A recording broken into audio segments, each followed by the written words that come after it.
Hello बच्चों, इस lecture number 7 में आपका स्वागत है। इस लेक्चर नंबर 7 में हम अवस्था परिवर्तन पढ़ेंगे। तो आइए पढ़ते हैं अवस्था परिवर्तन।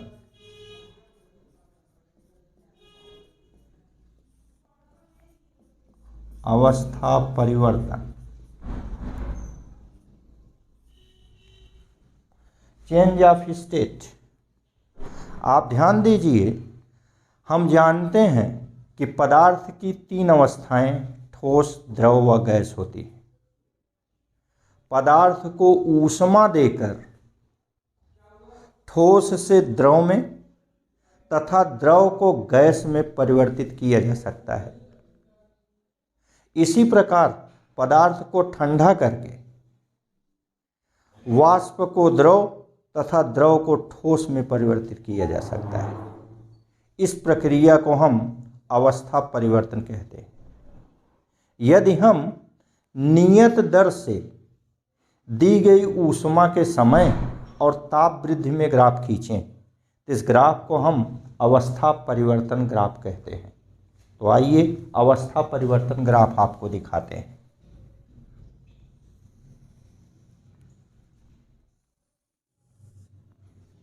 यह नियत दर से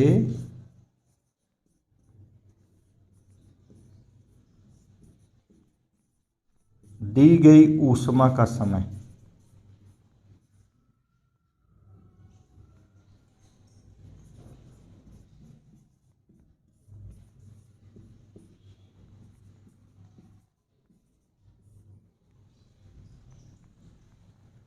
और ये ताप वृद्धि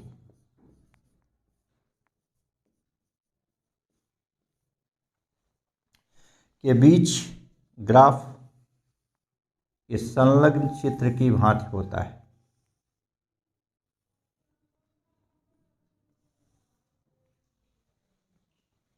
इनका नाम O, A, B, C, D, E। इस ग्राफ को हम अवस्था परिवर्तन ग्राफ, अवस्था परिवर्तन वक्र कहते हैं। A के संगत ताप को ठोस का गलनांक, इसको कहेंगे गलनांक, और इसी के संगत ताप को हम द्रव का क्वथनांक कहते हैं। इसको कहेंगे क्वथनांक।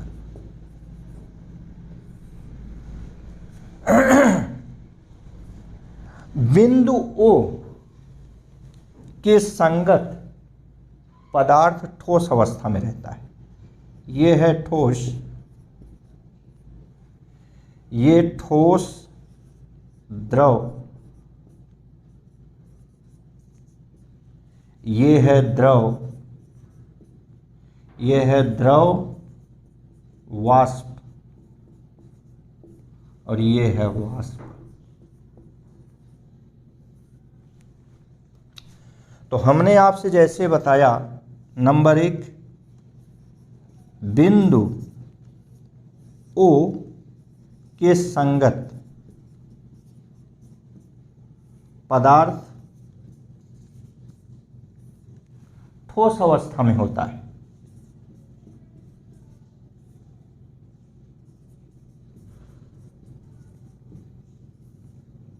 में है। सेकंड, भाग OA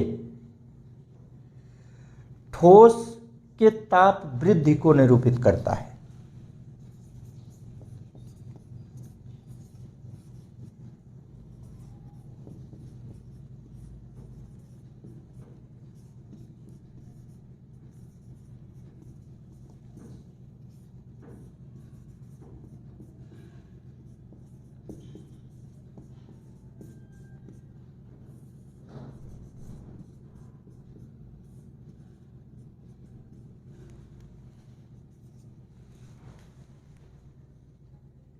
भाग AB,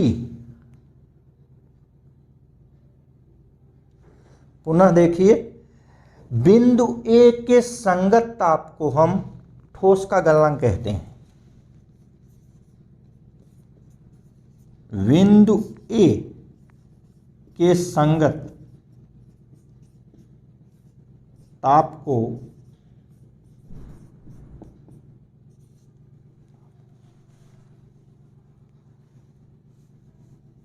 ठोस का गलनांक है। शॉर्ट में ही हम लिख रहे हैं ठोस का गलनांक है।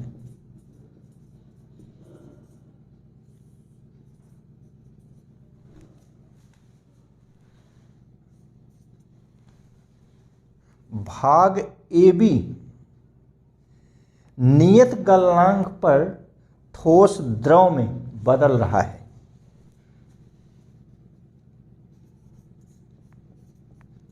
भाग ए बी में ठोस नियत गलनांक पर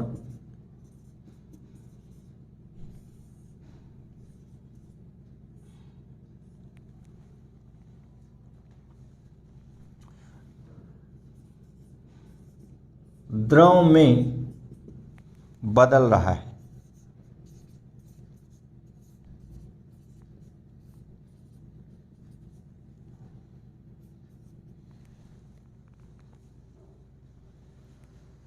बिंदु बी के संगत सभी ठोस द्रव में बदल जाता है।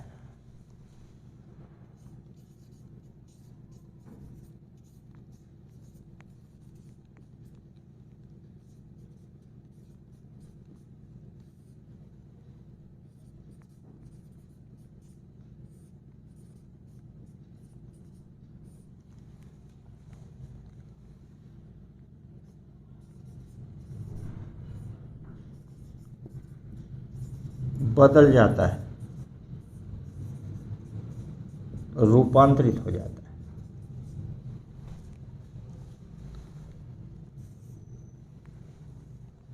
और देखिए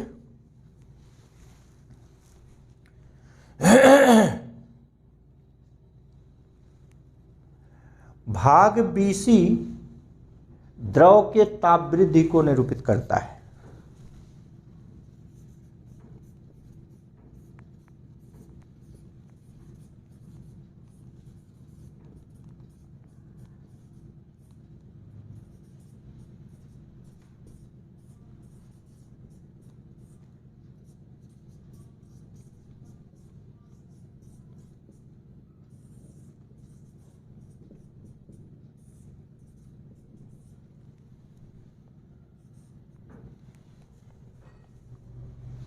बिंदु सी के संगत ताप को द्रव का क्वथनांक कहते हैं। बिंदु सी के संगत ताप को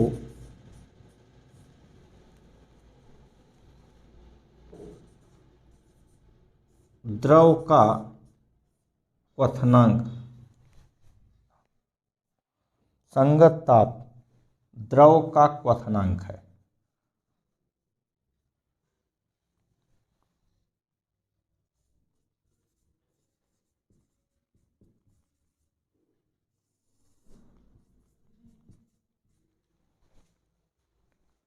भाग सीडी में द्रव नियत क्वथनांक पर वाष्प में बदलता है।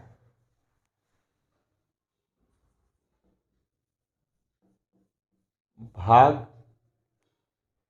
सीडी में द्रव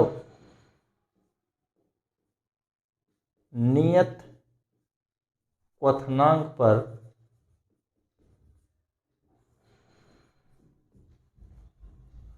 वाष्प में बदलता है।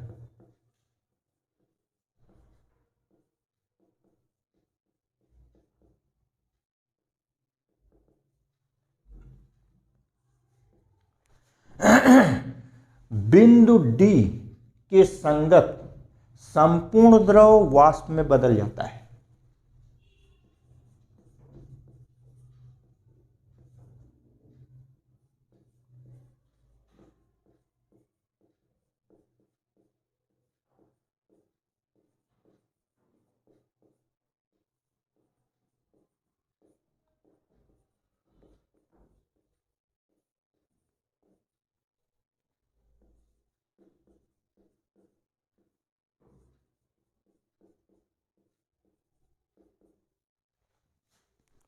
और अंत में डी भाग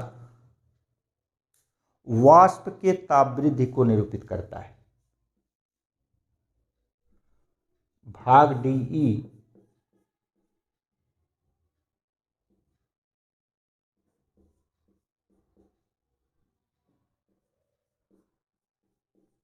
वाष्प के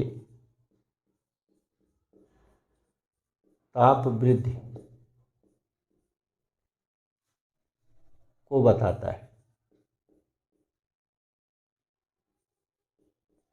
निरूपित करता है। अब हम पढ़ते हैं अवस्था परिवर्तन पर दाब का प्रभाव। क्वथनांक पर दाब का प्रभाव, गैस के बर्फ के गलने का दाब पर का प्रभाव, ये सब हम अलग अलग पढ़ते हैं। तो आइए पढ़ते हैं अवस्था परिवर्तन पर दाब का प्रभाव।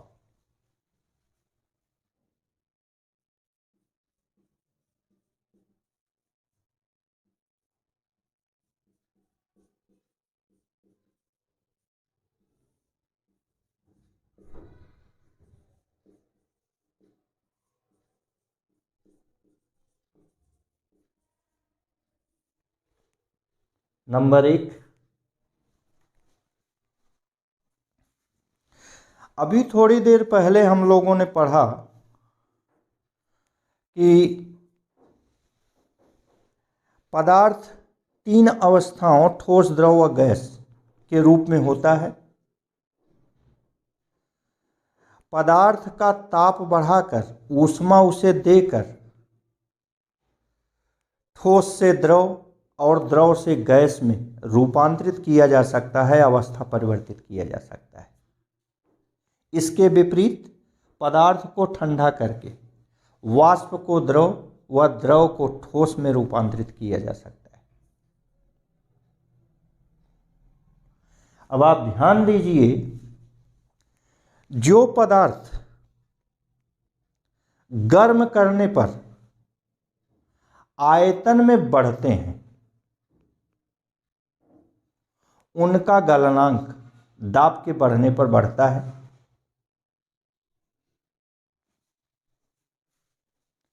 इसका पार्ट लिखिए, जो पदार्थ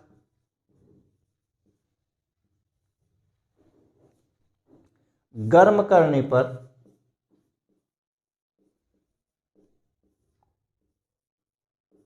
आयतन में बढ़ते हैं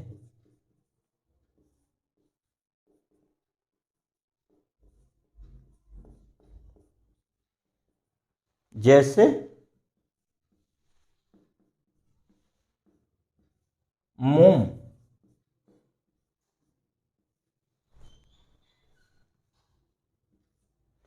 ठीक,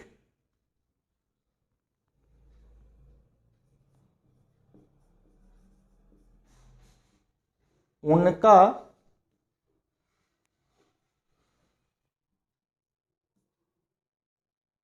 गलनांक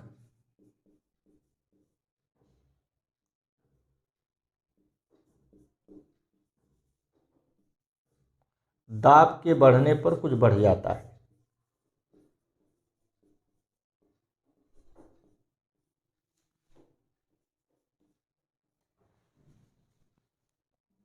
कुछ बढ़ जाता है।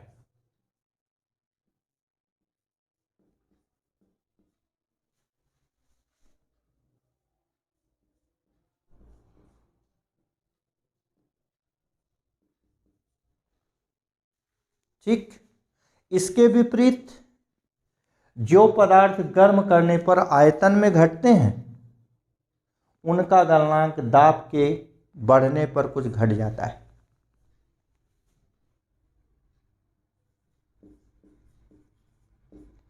इसके विपरीत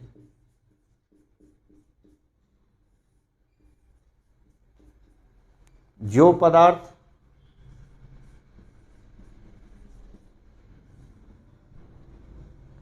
गर्म करने पर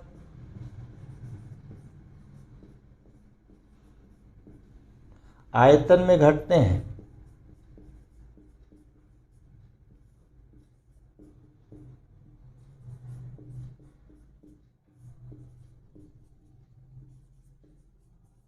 जैसे बर्फ,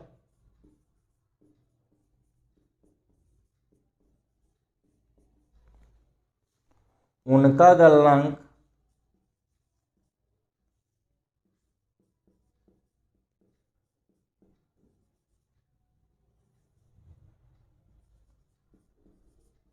दाब के बढ़ने पर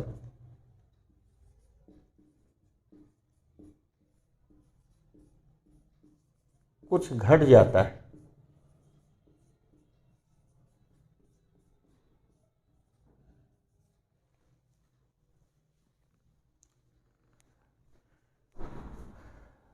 दूसरा हमने आपसे बताया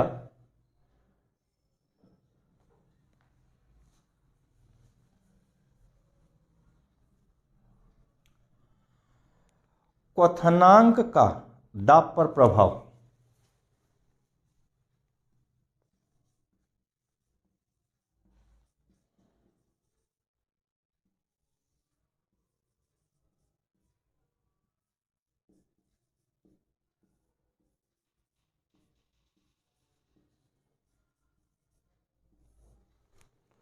क्वथनांक का क्वथनांक पर दाब का प्रभाव,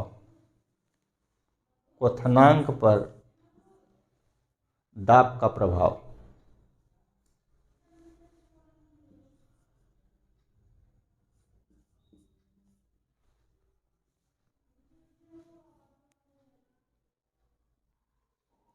अब आइए इसको देखते हैं, क्वथनांक पर दाब का क्या प्रभाव पड़ता है। दाब बढ़ाने पर क्वथनांक बढ़ता है और घटाने पर क्वथनांक घटता है। दाब बढ़ाने पर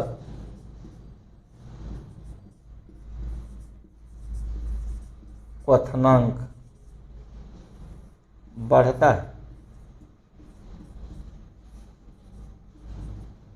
व दाब घटाने पर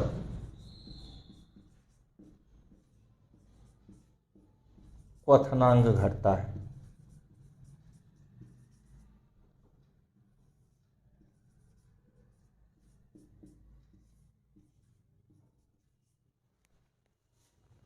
अंत में पढ़ते हैं बर्फ के गलने का दाब पर प्रभाव।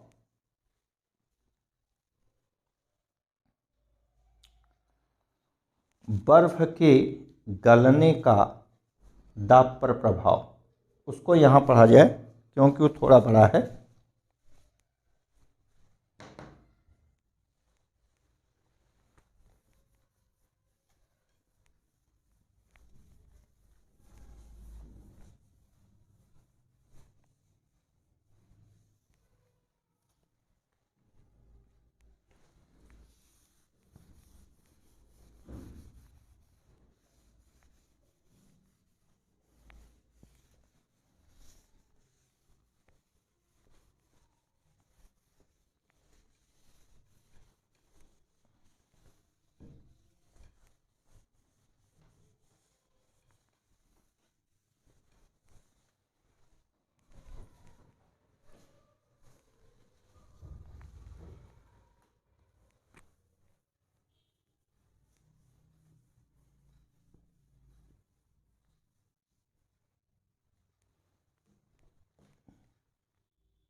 आइए पढ़ते हैं बर्फ के गलने का दाब पर प्रभाव।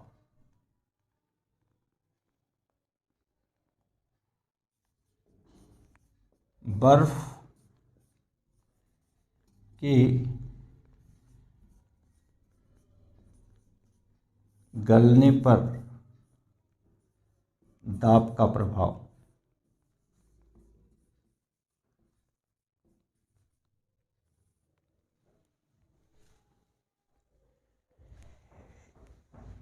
इसे हम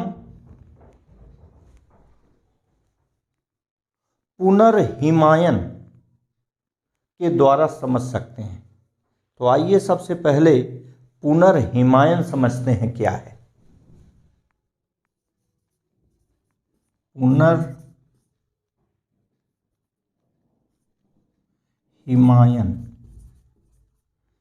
इसको हम कहते हैं रेगुलेशन।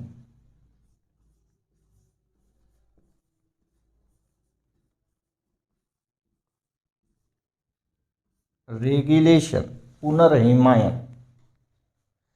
देखिए होता क्या है, जब बर्फ के दो टुकड़ों को आपस में सटाकर दबाया जाता है तो कुछ समय बाद दोनों टुकड़े जुड़ जाते हैं। इस प्रक्रिया को हम पुनर्हिमायन कहते हैं।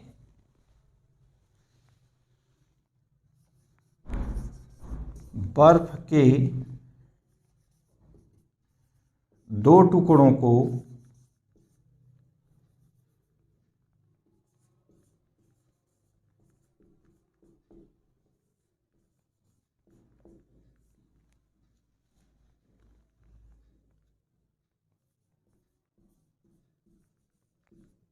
सटाकर दबाने से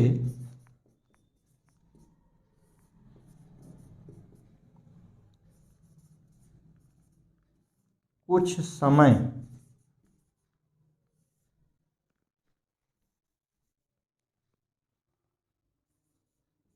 बाद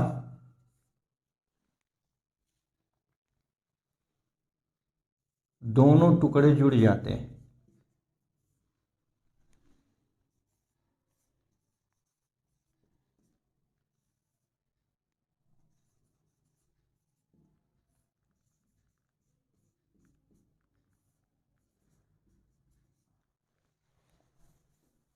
दोनों टुकड़े जुड़ जाते हैं।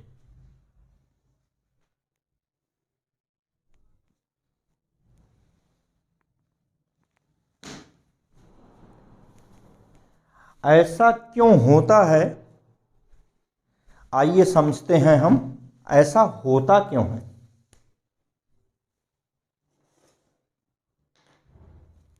देखिए, जब बर्फ के दो टुकड़ों को आपस में सटाकर दबाया जाता है तो वहां दाब बढ़ता है। दाब बढ़ने से वहां गलनांक घट जाता है। अभी थोड़ी देर पहले हमने बताया था, जो पदार्थ गर्म करने पर आयतन में घटते हैं उनका गलनांक दाब के बढ़ने पर कुछ घट जाता है। अभी थोड़ी देर पहले हम लोग पढ़े थे। तो वही यहाँ भी है, जब बर्फ के दो टुकड़ों को परस्पर सटाकर दबाया जाता है तो वहाँ दाब बढ़ता है, जिससे गलनांक घट जाता है। फलतः बर्फ गलने लगती है। और जब दाब कम किया जाता है तो गलनांक पुनः बढ़ जाता है। फलतः अब गली हुई बर्फ पुनः जम जाती है और टुकड़े सट जाते हैं, जुड़ जाते हैं। क्लियर?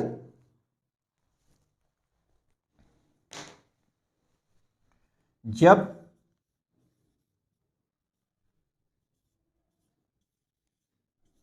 टुकड़ों को दबाया जाता है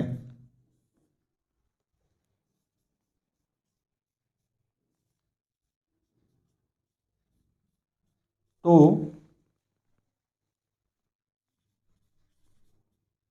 दाब बढ़ने से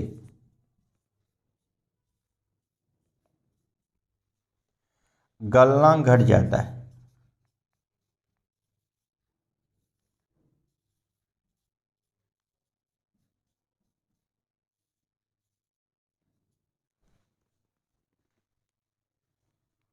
और बर्फ गलती है।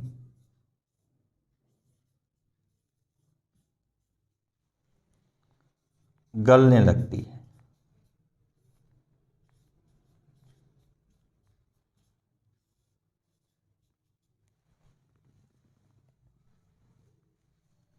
अब दाब कम होता है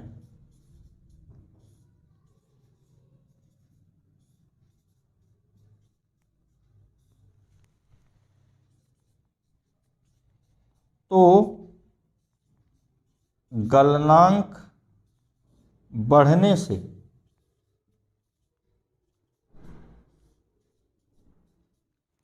गली हुई बर्फ पुनः जम जाती है।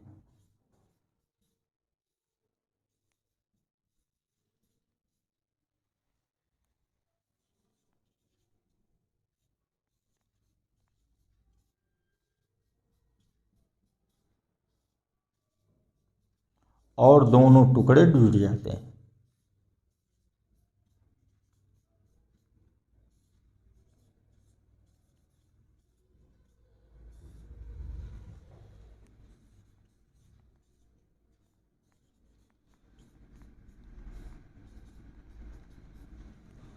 इस ढंग से ये दोनों टुकड़े जुड़ते हैं। क्लियर? इसे हम एक उदाहरण द्वारा भी और समझ सकते हैं। आइए उदाहरण को समझें।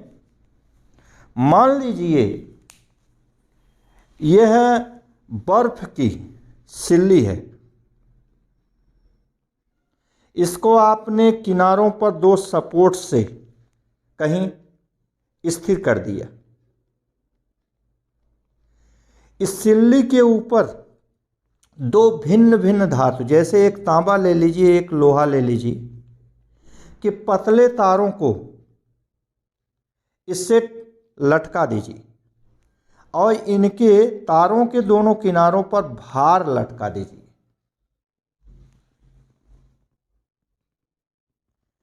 हम देखते हैं कि कुछ समय बाद ये दोनों तार सिल्ली को पार करके नीचे गिर जाते हैं, किंतु सिल्ली अलग नहीं होती, वह एक ही बनी रहती है।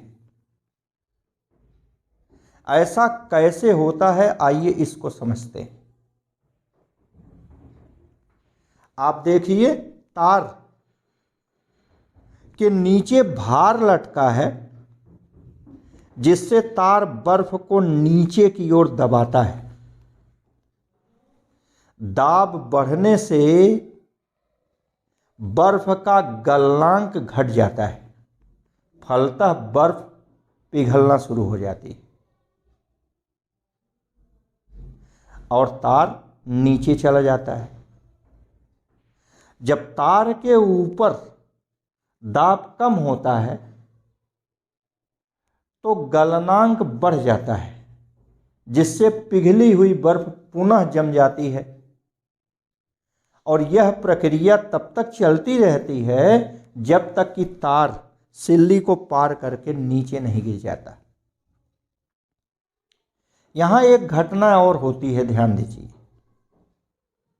जब पिघली हुई बर्फ जमती है तो ऊष्मा उत्पन्न होती है। वह उत्पन्न ऊष्मा तार में से होकर नीचे चली जाती है और यह ऊष्मा बर्फ को गलाने में सहायक होती है। अभी थोड़ी देर पहले हम लोगों ने चर्चा किया कि भिन्न भिन्न धातु के दो तार, एक तांबे का एक लोहे का तार लिए थे, और जरा अनुमान लगाइए कि ठीक है ये दोनों तार सिल्ली को पार करके नीचे चले जाएंगे। तो प्रश्न अब ये उठता है कि क्या दोनों तार साथ साथ नीचे गिरेंगे, सिल्ली को पार करेंगे? तो उत्तर है नहीं। आप अगर ध्यान से देखेंगे तो तांबे का तार पहले सिल्ली को पार करेगा। अब ऐसा क्यों है, इसको अभी समझते हैं। अभी अभी हम लोगों ने सुना कि जब गली हुई बर्फ जमती है तो ऊष्मा उत्पन्न होती है।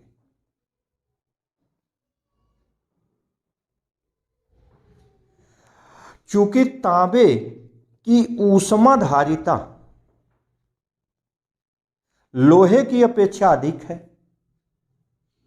अतः तांबे का तार अधिकाधिक ऊष्मा अवशोषित करके बर्फ को ज्यादा गला देता है और जल्दी नीचे गिर जाता है। दूसरी बात और है, तांबे की विशिष्ट ऊष्मा कम होती है।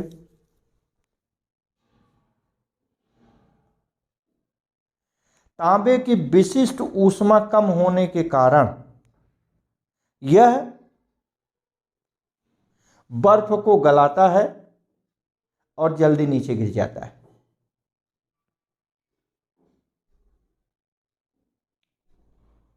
ठीक। अब आइए, अब हम यह देखते हैं कि आखिर अवस्था परिवर्तन में बार बार हम लोगों ने सुना कि जब अवस्था परिवर्तित होती है तो ताप नियत रहता है। जैसे 0 डिग्री सेंटीग्रेड का जल जब 0 डिग्री सेंटीग्रेड की बर्फ में परिवर्तित होता है, तो यहां देखिए जल द्रव है और बर्फ ठोस है, द्रव ठोस में परिवर्तित हुआ, अवस्था बदला, लेकिन दोनों के ताप 0 डिग्री सेंटीग्रेड ही रहते हैं। ताप सदैव नियत रहता है, ताप में परिवर्तन नहीं होता है। तो आखिर हम पढ़े हैं ऊष्मा देने पर ताप बढ़ता है। तो जब ताप नहीं बदल रहा है, नहीं बढ़ रहा है, तो आखिर दी गई ऊष्मा गई कहाँ, लुप्त कहाँ हो गई। इसी की हम चर्चा कर रहे हैं कि अवस्था परिवर्तन में उत्पन्न ऊष्मा कहाँ लुप्त हो जाती है।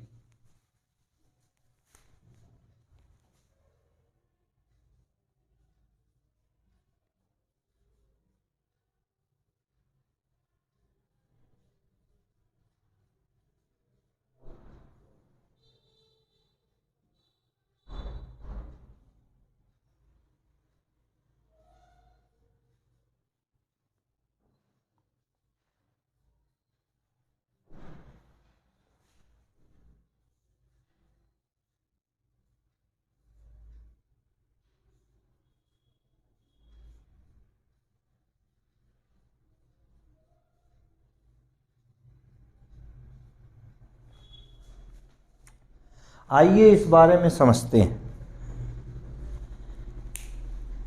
इसे समझने के लिए हमें परमाणु मॉडल के आधार पर समझना होगा। आइए तो पहले परमाणु मॉडल समझते हैं। हम जानते हैं सभी पदार्थ छोटे छोटे कणों से बना है, जिसे अणु कहते हैं, अर्थात पदार्थ अणुओं से बना है। अणु अनियमित गति करते हैं, इसके कारण अणुओं में औसत गतिज ऊर्जा होती है। साथ ही साथ एक अणु दूसरे अणु पर अंतरा अणुक बल लगाते हैं। इस अंतरा अणु बल के कारण अणुओं की अपनी स्थितिज ऊर्जा भी होती है। तो जब हम पदार्थ को ऊष्मा देते हैं तो उसका ताप बढ़ता है। ताप बढ़ने से प्रति अणु औसत गतिज ऊर्जा बढ़ जाती है। साथ ही साथ जब ऊष्मा दी जाती है तो वह ऊष्मा अंतराण्विक बलों के विरुद्ध कार्य करने में नष्ट होती है, परिवर्तित होती है, जिससे अणुओं की स्थितिज ऊर्जा बढ़ जाती है। तो इससे सिद्ध होता है कि अवस्था परिवर्तन में उत्पन्न ऊष्मा अणुओं की स्थितिज ऊर्जा वृद्धि में व्यय होती है। ठीक, अवस्था परिवर्तन में उत्पन्न ऊष्मा अणुओं की स्थितिज ऊर्जा वृद्धि में व्यय होती है।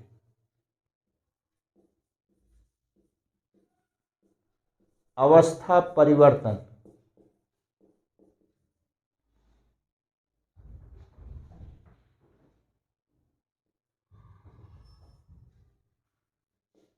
में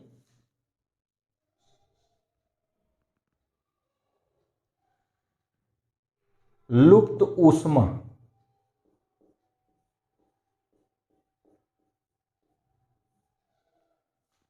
को गुप्त ऊष्मा कहा जाता है। यह ऊष्मा लुप्त होती है, इसीलिए इसका नाम गुप्त ऊष्मा रखा गया है। अवस्था परिवर्तन में लुप्त ऊष्मा को ही गुप्त ऊष्मा कहते हैं।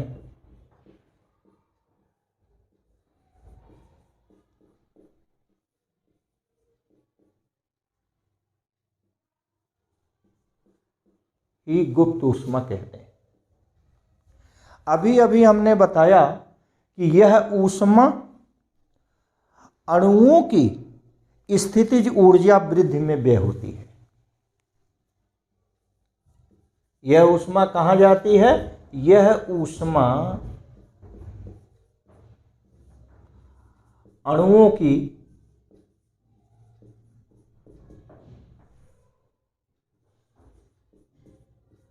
स्थितिज ऊर्जा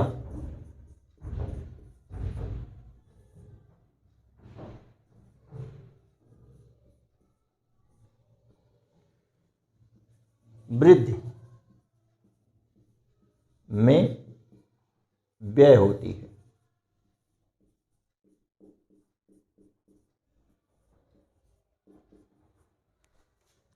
अब आइए एक नई ऊष्मा गुप्त ऊष्मा पढ़ते हैं। अभी गुप्त ऊष्मा के बारे में हमने बताया कि चूंकि यह ऊष्मा लुप्त रहती है, यह ऊष्मा ताप नहीं बढ़ाती है, दिखाई नहीं देती है, इसीलिए हम इसे गुप्त ऊष्मा कहते हैं। तो आइए गुप्त ऊष्मा पढ़ते हैं। गुप्त ऊष्मा क्या है? तो गुप्त ऊष्मा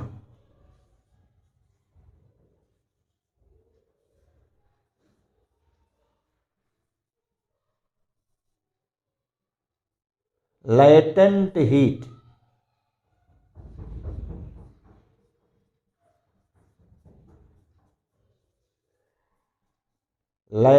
हीट गुप्त ऊष्मा।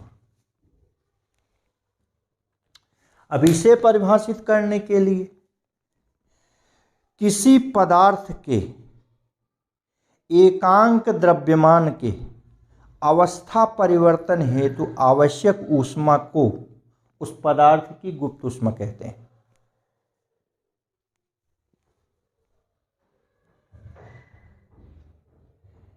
एकांक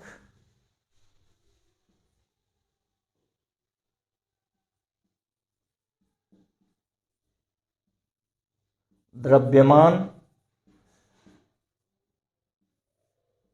वाले पदार्थ के अवस्था परिवर्तन हेतु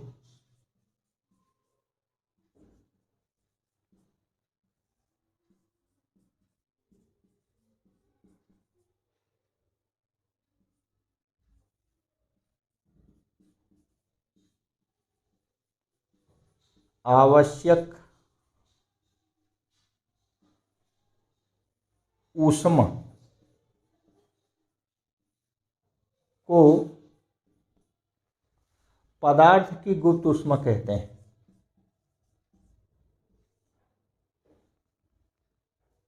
पदार्थ के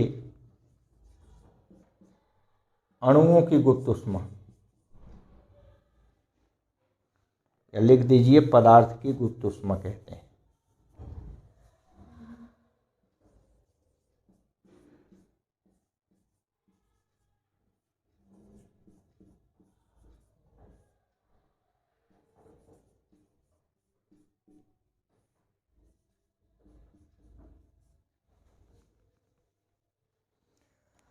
तो यम द्रव्यमान, यम ग्राम द्रव्यमान वाले पदार्थ की अवस्था परिवर्तन हेतु तो आवश्यक ऊष्मा। माना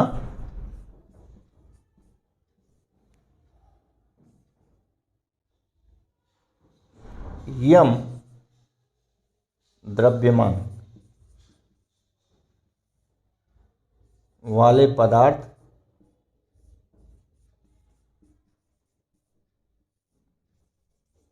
के अवस्था परिवर्तन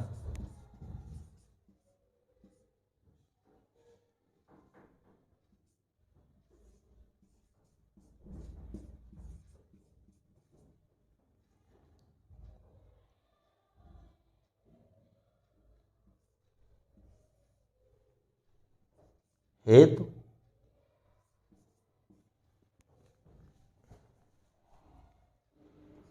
आवश्यक ऊष्मा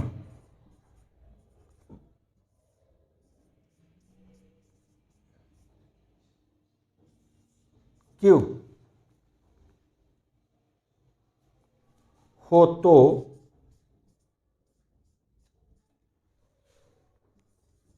Q बराबर यम गुणे यल।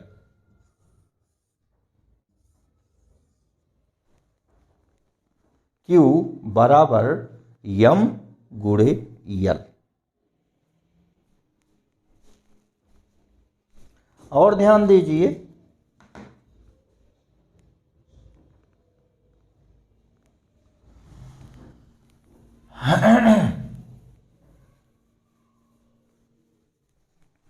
यह गुप्त ऊष्मा दो प्रकार की है। एक, जब पदार्थ को ऊष्मा देने पर ठोस द्रव अवस्था में बदलता है,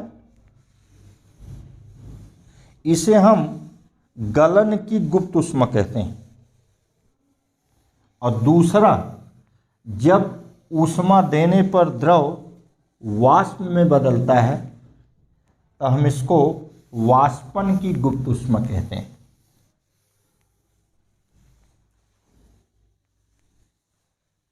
तो आइए इसको अलग अलग पढ़ते हैं, गलन की गुप्त ऊष्मा और वाष्पन की गुप्त ऊष्मा।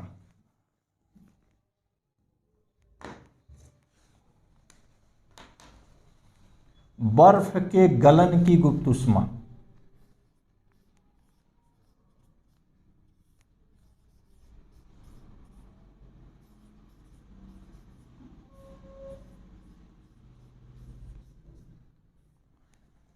latent heat of melting or latent heat of fusion।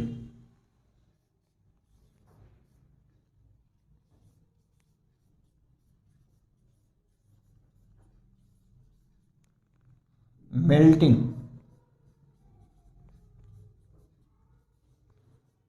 और latent heat of fusion।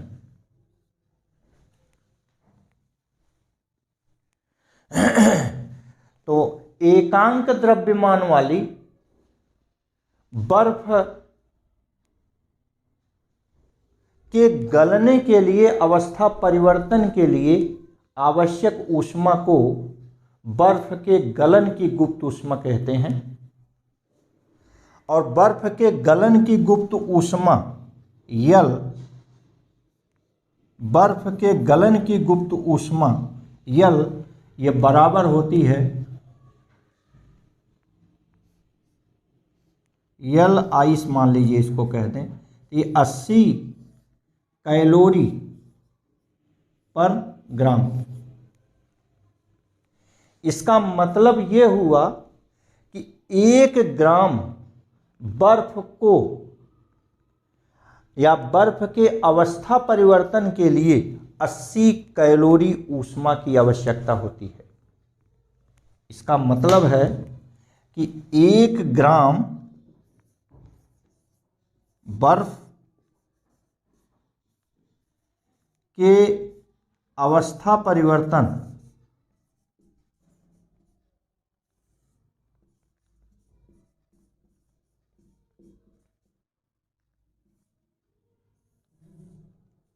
हेतु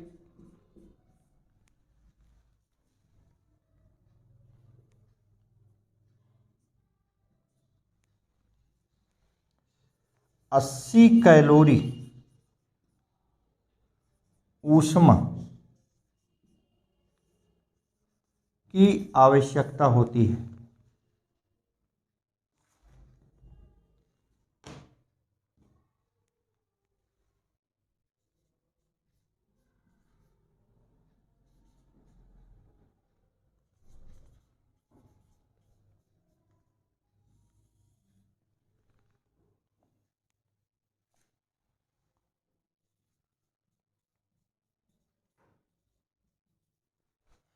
इसी प्रकार ये दूसरी ऊष्मा है वाष्पन की गुप्त ऊष्मा।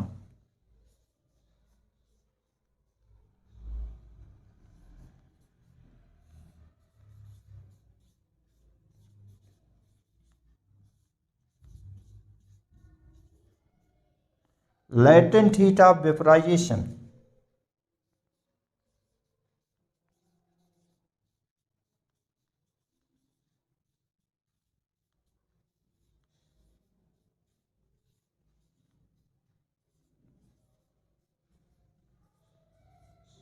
latent heat of vaporization।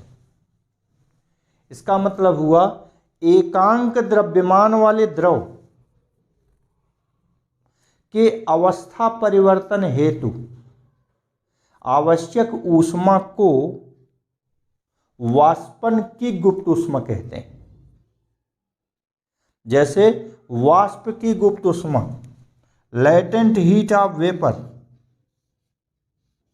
LV, इसको निरूपित करें तो यह 539 कैलोरी पर ग्राम होती है। इसका अर्थ यह हुआ कि 1 ग्राम जल के अवस्था परिवर्तन हेतु 539 कैलोरी ऊष्मा आवश्यक होती है। इसका मतलब 1 ग्राम जल के अवस्था परिवर्तन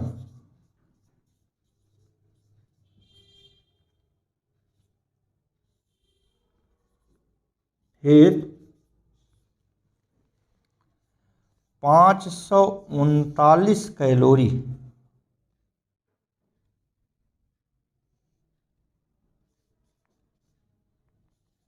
ऊष्मा आवश्यक होती है।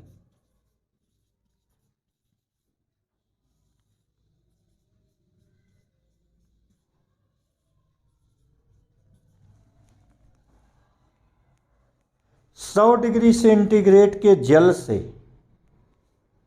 100 डिग्री सेंटीग्रेड के भाप की ऊष्मा 539 कैलोरी अधिक होती है। इसीलिए भाप से जलना ज़्यादा घातक होता है। आज का लेक्चर यहीं समाप्त करते हैं। धन्यवाद।